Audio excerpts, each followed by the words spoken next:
دنیاوی زندگی کے اندر اللہ تبارک و تعالیٰ نے ان کی تقسیم کر دی۔ کسی کو آقا بنا دیا ہے، کسی کو غلام بنا دیا ہے، کسی کو فیکٹری کا مالک بنا دیا ہے، کسی کو وہاں پہ مزدور بنا دیا ہے۔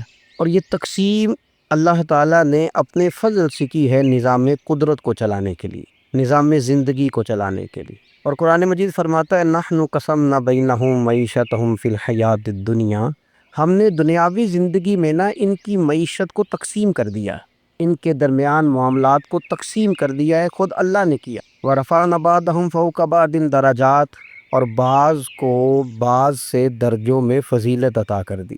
ہم نے خود تقسیم کیا ہے، مالک نے تقسیم کیا ہے، وہ فرماتا ہے ہم نے بانٹا ہے خود، یہ تمہارا نظام زندگی کہ بعض کو درجوں میں فضیلت دے دی ہے۔ یہ تقسیم، یہ کار حیات اس لیے تاکہ نظام زندگی کو چلایا جائے۔ ایک شخص کو اللہ تبارک و تعالیٰ نے بادشاہ بنایا ہے اور ایک کو اس کا دربان بنایا ہے۔ یہ تقسیم اس لیے کی ہے کہ ظاہر ہے سارے تو بادشاہ نہیں بن سکتے، اور کسی نے دربان بھی بننا ہے۔ حکم کیا ہے؟ حکم یہ ہے کہ وہ دربان احساس کمتری کا شکار نہ ہو، وہ یہ سمجھے کہ اللہ تعالیٰ نے اس ملک میں اسی جگہ میری ڈیوٹی لگائی ہے۔ اور بادشاہ تکبر کا شکار نہ ہو، وہ یہ تو سمجھے کہ اللہ نے مجھے اعزاز دیا ہے، مجھے فضیلت دی ہے، ملک چلانے کے لیے اللہ تعالیٰ نے مجھے چنا ہے، لیکن وہ اس دربان کو اپنے سے کم تر نہ سمجھے، اسے حقیر نہ سمجھے، اپنے ذہن کے اندر یہ بات بٹھائے کہ جس طرح بحیثیت انسان رب نے مجھے فضیلت عطا کی ہے، اسے بھی اللہ نے اسی طرح ہی فضیلت عطا فرمائی۔ اور اگر انسان ہونے کے ساتھ ساتھ وہ مسلمان بھی ہے، مومن بھی ہے، تو پھر تو نبی پاک صلی اللہ تعالیٰ علیہ وسلم نے فرمایا میرے مومن کی عزت اللہ کی نظر میں کعبے سے بھی زیادہ ہے، پھر تو اور زیادہ فضیلت اس کی سمجھے گا۔ ہم نے اس تقسیم حیات کو اپنے اوپر طاری کر لیا ہے، اور کچھ لوگ احساس کمزوری کا شکار ہو گئے ہیں، اور کچھ لوگ ایسے ہیں جو بلا وجہ تکبر کا شکار ہیں۔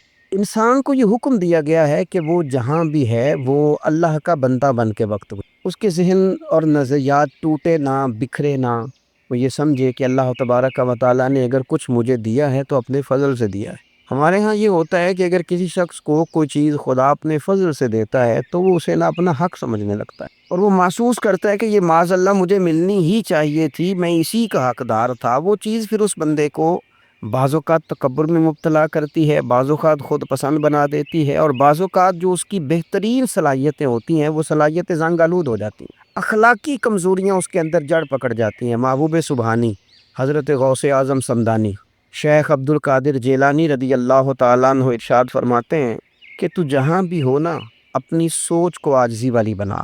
آپ فرماتے ہیں اگر تیری عمر زیادہ ہے اور تیرے سامنے ایک شخص کھڑا ہے جس کی عمر تھوڑی ہے تو اپنے ذہن میں یہ بات بٹھا کہ اس کی عمر تھوڑی ہے تو غلطیاں بھی تو تھوڑی ہیں نا۔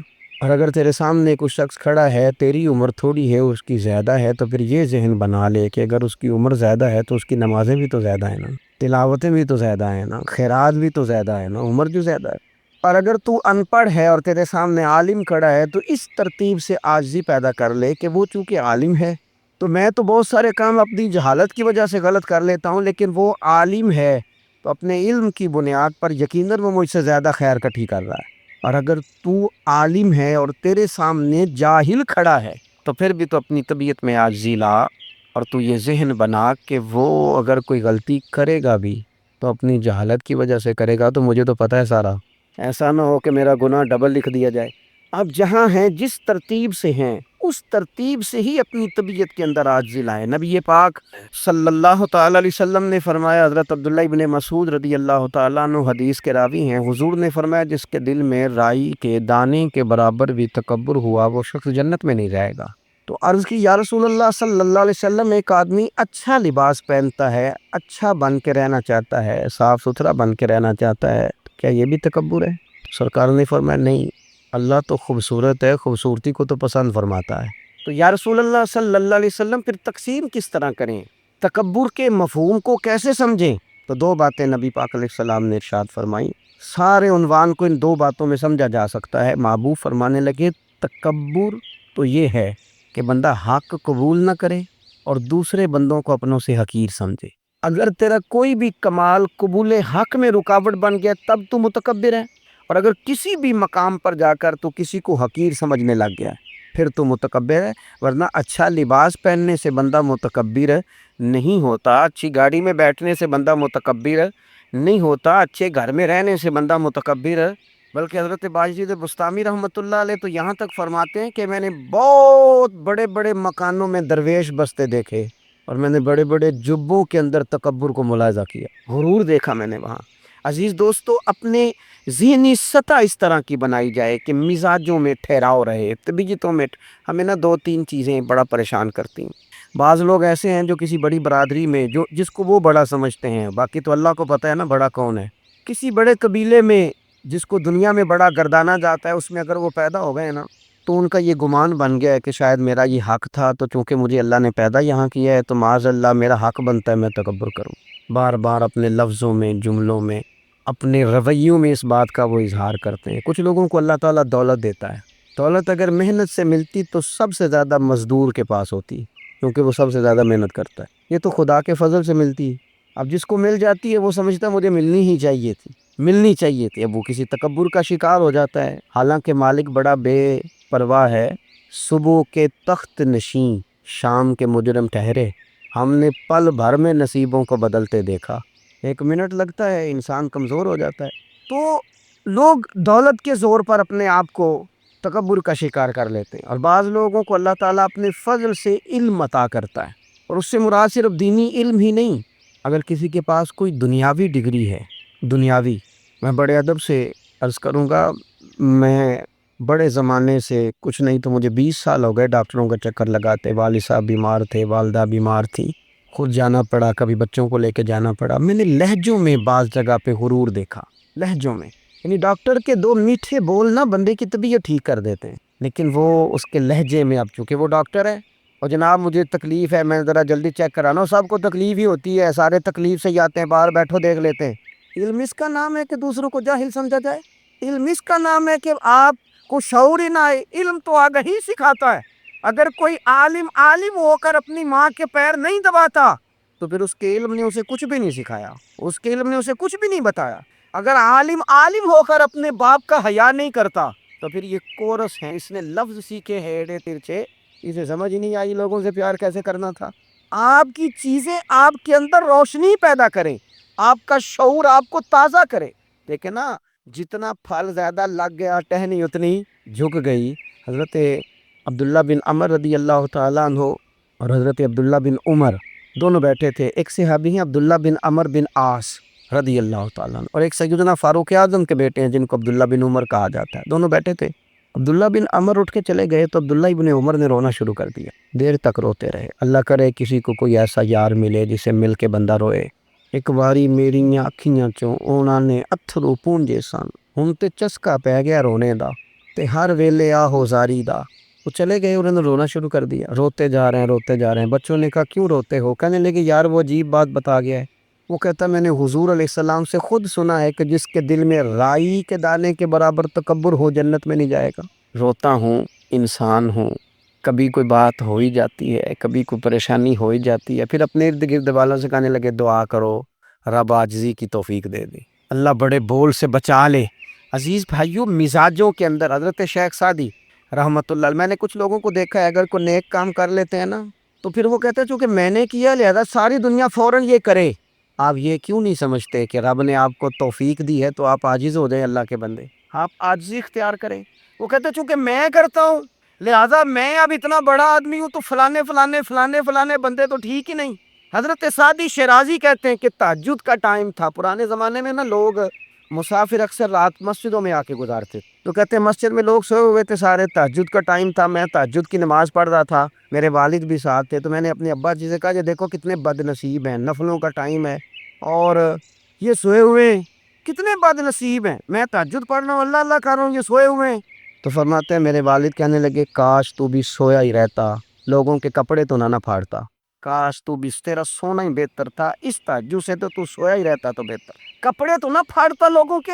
او خدا کے بندے، اگر تو نے پڑھی ہے تو تیرا اور رب کا رشتہ ہے، اس کی بنیاد پر تو دوسروں کو حقیر جاننے لگ گیا ہے، اس کی بنیاد پر علم پڑھے دا مان نہ کریے ماتا کی میں پڑھیا، او جبار کہار کہاوے متے روڑ دیوے دودھ کڑیا۔ تھوڑا سا اپنے طبیعت میں عاجزی پیدا کر۔ یہ تو دیکھیں نا کتنے بڑے بزرگ ہیں، حضرت فضیل بن عیاض، 60,000 لوگوں نے حج کیا، حضرت کے بھی وہ حجوں میں کو بہت 21واں 22واں حج تھا۔ کسی نے پوچھا حضور اس سال حج کے بارے میں آپ کا کیا خیال ہے؟ تو آپ فرمانے لگے جتنے بھی حاجی آئے سارے نیک تھے، حج ضرور قبول ہوگا، اور اگر کسی وجہ سے کوئی کمی رہ گئی تو وہ میری نحوست کی وجہ سے رہ جائے گی، اس لیے کہ ان میں سب سے زیادہ گناہ گار میں ہی ہوں، میری وجہ سے کوئی رہ گئی تو رہ گئی، ورنہ تو امید ہے خدا فضل ہی فرمائے گا۔ آپ کے مزاج میں جب عاجزی ہوتی ہے کہ نا، اگر آپ کسی مقام پہ فائز ہیں تو وہ تو اللہ نے دیا آپ کو، تو آپ کو اس مقام پر جا کے بھی عاجزی ہی کرنی چاہیے تھی، اور اگر آپ وہ عاجزی نہیں کر رہے تو اس کا مطلب ہے آپ بہت ساری خطاؤں کا شکار ہیں۔ ہمارے زمانے میں نا ایک رواج آیا ہے کمزوریاں بیان کرنے کا، اور کمزوری اکثر وہ بندہ بیان کرتا ہے جو اپنے آپ کو کچھ سمجھتا ہے۔ لوگ ایک دوسرے کی کمزوریاں ڈسکس کرتے ہیں، بلکہ پہلے تو لوگ لوگوں کی کمزوریاں بیان کرتے تھے، اب جماعتیں جماعتوں کی کمزوریاں بیان کرتی، اب پارٹیاں پوری پارٹیوں کی کمزوری بات اتنی اجتماعیت تک چلی گئی کہ سوچے محدود سے محدود تر ہو گئی۔ اللہ تعالیٰ نے نا ایک دفعہ حضرت موسیٰ کلیم اللہ علیہ السلام سے فرمایا کہ آپ کی قوم میں جو سب سے نیک آدمی ہے نا اسے ڈھونڈ کے میری بارگاہ میں لائیں۔ حضرت موسیٰ علیہ السلام نے نا جس کو سب سے زیادہ نیک سمجھتے تھے اسے اللہ کے حضور پیش کیا، مالک یہ سب سے زیادہ نیک ہے، جسے حضرت موسیٰ کلیم نیک کہیں، وہ کتنا کو نیک ہوگا؟ یا اللہ یہ نیک ہے۔ حضرت موسیٰ علیہ السلام سے رب کریم نے فرمایا اب اس بندے کی ڈیوٹی لگاؤ کہ یہ اس قوم میں جو سب سے گناہ گار ہے وہ بندہ ڈھونڈ کے لائے۔ اگر یہ ڈیوٹی ہماری لگتی تو پھر تو اللہ خیر کرے، سارے گناہ گار تھے ماں سوائے میرے، خدا مجھے ایسی خدائی نہ دے کہ اپنے سوا کچھ دکھائی نہ دے۔ جناب اس کی ڈیوٹی لگائیں، حضرت موسیٰ کی گواہی ہے یہ سب سے زیادہ نیک ہے، اس کی ڈیوٹی لگائیں یہ سب سے گناہ گار بندہ ڈھونڈ کے لائے۔ آپ نے ڈیوٹی لگا دی تو وہ عرض کرنے لگے حضور 3 دن کی مہلت دے، میں بندہ ڈھونڈتا ہوں۔ 3 دن 3 راتیں گزر گئیں، آنے کا وقت آیا تو اسی نیک آدمی نے کیا کیا، اپنے گلے میں رسی ڈالی اور اپنے ہی ہاتھ سے پکڑ کے لا کے حضرت موسیٰ کلیم کے دست مبارک میں دے کے کہا حضور 3 دن کوشش کی ہے، سب سے زیادہ گناہ گار میں ہی ہوں، برے بندے تو میں لبن ٹریا تے جاگتے ملیا نہ کوئی، تے اپنے اندر چاتی پائی تے میں تھوں برا نہ کوئی، میں ہی ہوں۔ تو حضرت موسیٰ کلیم علیہ السلام فرمانے لگے یہ تو نے کس طرح تجزیہ کیا؟ عرض کی حضور بعض لوگوں کی نا چھوٹی موٹی کوتاہیاں میرے سامنے تھیں، اس پر میں نے غور کیا، لیکن ان کی غلطیاں یقینی نہیں تھیں، میرا گمان ہی تھا، پورا مجھے یقین نہیں تھا کہ یہ غلطیاں ہیں، لیکن جو میری غلطیاں تھیں ان کا مجھے پورا یقین تھا کہ یہ ہیں۔ کسی کی غلطیاں میرے سامنے یقینی نہیں تھی، اپنی کوتاہیاں میرے سامنے یقینی تھیں، اور جو زیادہ یقینی چیزیں تھیں نا اس پر جب میں نے غور کیا تو پھر میں سمجھا کہ اس بستی میں سب سے گناہ گار میں ہی ہوں۔ آپ مجھے نا بتائیں اب میرے لیے آپ نے کیا کرنا ہے؟ جناب موسیٰ وہیں کھڑے تھے تو رب کریم نے حضرت موسیٰ سے کلام فرمایا، وہی فرمائی، فرمایا میرے کلیم اس کو جو سب سے زیادہ فضیلت ملی ہے وہ نمازوں کی وجہ سے نہیں ملی، یہی اس کی عاجزی ہے جس کی وجہ سے رب نے سب سے زیادہ فضیلت عطا فرمائی۔ یہ اس کے ذہن کے اندر بات ہے جس سبب سے اللہ تعالیٰ نے اسے یہ اعزاز دیا۔ تھوڑا سا نا چیزوں کو سمجھا جائے، انسان اپنی ذہن سازی کرے، اپنے اوپر غور کرے۔ ہم اپنے آپ کو 2 4 5 چیزیں دیکھ کے تسلیاں دے کے بیٹھ جاتے ہیں کہ نہیں نہیں چھوڑ، تو ساری دنیا اتنی خراب ہے، تو فلانی نیکی بھی کرتا ہے، اس سے نا انسان کی روحانی زندگی کمزور پڑ جاتی ہے، اس کے افکار پہ میل کچیل چڑھنے لگ جاتی ہے، وہ آہستہ آہستہ کمزور ہونے لگ جاتا ہے۔ کچھ بھی فرق نہیں پڑتا اگر طبیعت میں عاجزی آ جائے تو کوئی فرق مثلا کیا ہو جائے گا اگر کوئی شخص تھوڑا بہت اگر کام کر لے، اگر کسی وقت وہ کوئی عاجزی اختیار کر لے تو اس سے فرق پڑ جائے گا۔ اور میں نے دیکھا سوسائٹی کا یہ ماحول بن گیا، وہ جناب تو شاہ پر چکے ہے، اور بڑے اور انداز میں لوگ بات کرتے ہیں، اپنی طبیعتوں پہ بوجھ ڈالا جائے۔ ہمارے ہاں نا ایک لمبی لسٹ ہے ان لوگوں کی جن کی وجہ سے ان کے اپنے تکلیف میں یعنی کیا مثلا کیا کہہ سکتا ہے بندہ؟ داماد کو کہہ سکتا ہے کچھ، لیکن اس نے مصیبت کھڑی کی ہوئی ہے، وہ بیٹی کو اور نواسوں کو لے کے آتا ہے تو دروازے پہ چھوڑ کے چلا جاتا ہے، کہتا ہے اسٹیٹس ہی نہیں میرا۔ میں ایک جنازے پہ چلا گیا تو قبرستان میں ایک فیملی میں کسی کا انتقال ہو گیا، تو قبرستان میں ان کا داماد اپنے برادر اللہ سے سالے سے کہہ رہا ہے کہ وہ تم نے تو اپنے ابا کی قبر پہ تختی بھی نہیں لگائی، اتنے بھائیوں تختی بھی نہیں لگا سکتے۔ وہ کہنے لگا بھائی جان بس وہ مصروفیت رہی ہے، قبر تو پکی کرا دی تھی تو بس تھوڑے دنوں میں لگوا دیتے۔ وہ بیچارہ نا ادھر ادھر میری طرف بھی دیکھ رہا ہے کہ لوگ سن، اور وہ ڈٹائی سے باتیں کیے جا رہا ہے کیونکہ وہ داماد ہے، ان کی بیٹی گھر ہے، مفت کی بلیک میل ہے۔ وہ بندہ چلا گیا، میں نے اس کا بازو پکڑ کے سائڈ پہ کر لیا، میں نے کہا یار تجھے قبروں میں بھی اللہ نہیں یاد آیا؟ یہ مفت کی جو آزمائشیں ہم لوگوں کو ڈالتے ہیں نا، اس سے بچیں۔ بلا وجہ کہ جناب وہ مجھے پوچھا نہیں تو مجھے جناب دیا نہیں تو میری بھی کوئی حیثیت تھی، آپ اس طرح نہ گنوائیں۔ ان سے چیزیں چھلکتی ہیں، اس سے محسوس ہوتا ہے کہ آپ چھوٹے آدمی، اس سے محسوس ہوتا ہے کہ ہم کمزور پڑ گئے، ہم نے کس بنیاد پر لوگوں کو لوٹنا اور تاڑنا اور لتاڑنا شروع کر دیا۔ انسان ہوتا ہے، اور وہ جب ان چیزوں سے نکل جاتا ہے نا تو محسوس ہوتا ہے کہ وہ بندہ بڑا آدمی ہے، کہ جو نہ اسے کوئی یہ پرواہ ہے کہ مجھے کوئی بٹھائے کہاں پہ، نہ اسے کوئی یہ ٹینشن ہے کہ کوئی یہ۔ میں نے دیکھا ہے بعض بڑے لوگ ان چیزوں سے ویسے نکل جاتے ہیں۔ حضرت عمر رضی اللہ تعالیٰ عنہ مال غنیمت کا اونٹ گم ہو گیا تو تلاش کر رہے تھے، تو ایک بندے نے کہا کسی غلام کو کہہ دیتے، فرمانے لگے میں بھی تو غلام ہی ہوں، میں بھی تو اپنے محبوب کا غلام ہوں، کسی غلام کو کہہ دیتے، اس کا کیا مطلب؟ اس لیے اس تکبر سے اپنے آپ کو بچا کے لوگوں کے لیے آسانی کی جائے، اپنوں کو پیار دیا جائے، اپنوں کو محبت دی جائے۔ جب آپ کسی سے پیار کریں گے، اعزاز دیں گے، تو اس میں محسوس ہوگا کہ ہماری اپنی بھی کوئی شان ہے، عظمت ہے، ہم وزادار ہیں۔ دیکھیں میرے نبی پاک صلی اللہ تعالیٰ علیہ وآلہ وسلم کے صحابہ حضور کا اتنا ادب کرتے تھے کہ نبی پاک صلی اللہ علیہ وسلم کے دروازے پر نہ پوری ہتھیلی سے دستک نہیں دیتے تھے، انگلی کے پوروں سے، ناخنوں سے۔ ادب ہے۔ وہ کسی نے کہا تھا کہ باب جبریل کے پہلو میں ذرا دھیرے سے، خواجہ فخر الدین فرماتے ہیں باب جبریل کے پہلو میں ذرا دھیرے سے، فخر کہتے ہوئے جبریل کو یوں پایا گیا، ہم نے نا پلکوں سے درے یار پہ دستک دی ہے، کیونکہ ذرا آواز اونچی ہوئی تو عمر کا سرمایا گیا۔ صحابہ یوں ادب کرتے کہ اونچا سانس نہیں لیتے تھے حضور کی بارگاہ میں۔ نبی پاک صلی اللہ علیہ وسلم کے وجود سے وضو کا پانی تو وہ نیچے نہیں گرے گا، وہ نیچے ہتھیلیاں کر دیتے۔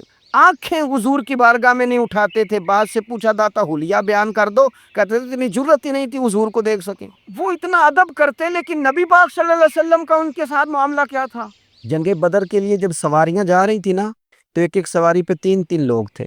تو اسلام مذہب بڑا حسین ہے نا، یہ رحمت للعالمین محبوب کا پیغام ہے نا۔ اب ایک ایک سواری پہ 3 بندے بیٹھیں گے، تکلیف ہوگی، طے یہ پایا کہ 2 بیٹھ جائیں، ایک پیدل چلے۔ نبی پاک صلی اللہ علیہ وسلم نے فرمایا مجھے بھی 2 بندے دے دو۔ نصیبہ جاگا سیدنا ابو لبابہ کا، حضرت علی المرتضیٰ شیر خدا کا، یہ دونوں رسول پاک صلی اللہ علیہ وسلم کے ساتھ ہیں۔ اب ایک دفعہ باری حضرت ابو لبابہ سرکار کے پیچھے بیٹھیں گے، مولا علی پیدل چل رہے ہیں۔ اس شخص کا کمال تو دیکھیں جس کے ہاتھ میں اس سواری کی لگام ہے جس کے سوار مدینے والے رسول ہیں صلی اللہ تعالیٰ علیہ وسلم۔ پھر باری آئی حضرت علی پیچھے بیٹھے، لگام حضرت ابو لبابہ نے تھام لی۔ وہ سوئے لال زار پھرتے ہیں اور تیرے دن اے بہار پھرتے ہیں۔ نبی پاک صلی اللہ علیہ وسلم کی سواری کی لگام تھامی ہوئی، باری لگ گئی، حضور نے پیدل چلنا ہے، کیوں ہاتھ باندھے ہیں دونوں نے، عرض کی حضور خادم جو حاضر ہیں، مہربانی کریں نا، آپ بیٹھے نا، ہم پیدل چلتے ہیں آپ کی باری۔ تو نبی پاک صلی اللہ تعالی علیہ وسلم کا جو لہجہ ہے عزت دینے کا، 2 جملے حضور نے کہے، آپ دونوں جملوں میں حضور نے جو غلاموں کو عزت دی وہ بھی دیکھیے، سمجھانے کا انداز بھی دیکھیے، اور امت کے دلوں میں عاجزی پیدا کرنے کا طریقہ بھی دیکھیے۔ حضور سید عالم علیہ الصلوۃ والسلام فرمانے لگے تم دونوں مجھ سے زیادہ طاقتور ہو، تم زیادہ طاقت رکھتے ہو کہ پیدل چلو، میں بھی چل سکتا ہوں۔ اور پھر فرمایا تم دونوں کو کچھ زیادہ اجر کی ضرورت ہے، میں نے بھی تو اپنے رب سے اجر لینا ہے، دین کے رستے میں چلنے کا میں نے بھی تو اجر لینا ہے۔ تھوڑی دیر ہوئی ایک آیا کالیاں زلفاں والا، تھوڑی دیر ہی ہوئی ایک آیا سی کالیاں زلفاں والا، وہ 2 کڑیاں ہی میرے من وچ رکے ہے، کر گیا نور اجالا۔ اتنا کرم 2 جملوں سے طبیعت ہی بدل گئی۔ فرمایا تم کو زیادہ طاقتور ہو، تمہیں کو زیادہ اجر چاہیے۔ آپ اگر پیار کریں گے نا، تھوڑی تھوڑی محبت کریں گے، تھوڑا تھوڑا انداز آپ اختیار کریں گے۔ میں نے دیکھا ہے کوئی افسر صاحب بن گئے ہیں، کوئی پیر صاحب بن گئے ہیں، کوئی علامہ صاحب بن گئے ہیں، ناراض نہ ہونا، کوئی نمازی صاحب بن گئے، کوئی حاجی صاحب بن گئے، کوئی فلانا صاحب بن گئے، تو بس وہ ہم کچھ نہ کچھ بن ہی گئے ہیں۔ اور جن لوگوں کو ہماری وجہ سے سکون ملنا تھا وہ ڈھونڈ رہے ہیں، پتر ملے، بھائی ملے، شاگرد ملے، دوست ملے، یہ ساری صورتیں بھی تو لوگوں کو چاہیے۔ اور آپ کی عظمت میں، شان میں کوئی فرق نہیں پڑتا۔ آپ اگر کچھ ہے نا، صدر اگر ایوان صدر میں ہو تو پھر بھی صدر ہی ہوتا ہے، اور اگر دورے پہ ہو تو پھر بھی صدر ہی ہوتا ہے۔ حضرت عمر بن عبدالعزیز رحمۃ اللہ علیہ نا، آپ کو خادم دیا گیا تھا، بادشاہ وقت ہے نا، خادم ملا ہوا تھا، ایک رات کو آپ کے پاس رہتا تھا، ایک دن کو رہتا تھا۔ رات کو ایک مہمان آ گیا تو چراغ جل رہا تھا، جناب عمر بن عبدالعزیز رحمۃ اللہ علیہ کچھ لکھ رہے تھے، تو وہ خادم کی آنکھ لگ گئی، وہ سو گیا۔ انسان ہی ہے نا، نیند آ ہی جاتی ہے، لیکن وہ آتی ہے صاحب کو، چوکیدار کو تو نہیں نہ آنی چاہیے۔ پھر صاحب کہتے ہیں تو تنخواہ کا دی لینا ہے، تینوں رکھیا کا دے لیے، یہی لفظ ہے نا جی۔ اس کو تو نہیں نا آنی چاہیے، ڈرائیور کو تو نہیں نا آنی چاہیے، وہ تو نیند تو شاید صرف مالک کے لیے، ڈرائیور کے لیے تھوڑی ہے۔ تو اس کی آنکھ لگ گئی، اسے نیند آ گئی خادم کو۔ حضرت عمر بن عبدالعزیز، وہ چراغ جل رہا تھا تو وہ گل ہونے لگ گیا، بجھنے لگ گیا۔ مہمان کہنے لگا حضور میں ٹھیک کر دوں، فرمانے لگے نہیں، مہمانوں سے خدمت نہیں لیتے۔ خادم کو جگا دے، فرمانے لگے جاگتے رہتا ہے، آج ہی سو گیا ہے، کسی وجہ سے تھک گیا ہو۔ حضرت عمر بن عبدالعزیز خود اٹھ کے گئے، چراغ کی بتی ٹھیک کی، سلائی کے ساتھ دوبارہ جلایا، آ کے بیٹھ گئے۔ اب ظاہر ہے کہ بادشاہ سے ملنے کو بادشاہ ہی آیا ہوگا، کو وزیر ہی آیا ہوگا، تو اس نے اپنے لیول کی بات کی، کہنے لگا حضرت صاحب اس کو کس لیے رکھا ہوا ہے، سو گیا، اس کو جگاتے۔ تو وہ تو بڑی جلال میں بات کر رہا تھا نا، اور وہ بڑا تنقید کا اس کا لہجہ تھا کہ اس کو کیوں نہیں اٹھایا۔ تو حضرت عمر بن عبدالعزیز اس کو نارمل زندگی میں لے آئے واپس، اس کو کھینچ کے دوبارہ دنیا پہ لے آئے، زمین پہ۔ فرمانے لگے تو اتنا کیوں پریشان ہوتا ہے، میں جب چراغ ٹھیک کرنے گیا تھا تب بھی عمر بن عبدالعزیز ہی تھا، اور جب واپس آیا ہوں ٹھیک کر کے تو پھر بھی عمر بن عبدالعزیز ہی ہوں۔ مثلا میری کون سی سائل ادھر کی ہے، میں وہی ہوں، خدا کے بندے کیا ہو گیا، وہی ہوں۔ تو کس پریشانی کا شکار ہو گیا، میں وہی ہوں۔ دانش مندان دا کم نہیں، دل دنیا تے لانا، اس ووٹی تے لکھ خامد کیتے، جو کیتا سو کھانا۔ بڑے بڑے عہدے ملتے ہیں دنیا، بڑے بڑے جاگیردار ہوتے ہیں، پھر وہ چلے جاتے ہیں۔ تو دانش مند آدمی دل نہیں لگا کے بیٹھ جاتا، اس لیے لہجوں میں عاجزی، انداز میں عاجزی، رویے میں عاجزی، بولنے میں عاجزی، بات کرنے میں عاجزی، کسی سے ملنے میں عاجزی، کسی سے لینے میں بھی عاجزی اور عطا کرنے میں بھی عاجزی، اور نظروں میں بھی عاجزی، ذہنوں میں بھی عاجزی، دل میں بھی عاجزی۔ اور یہ کہاں سے ملے گا؟ یہ دروازہ رسول سے ملے گا۔ تیری صورت تیری سیرت زمانے سے نرالی ہے، اور تیری ہر ایک ادا پیارے ادائے بے مثالی ہے۔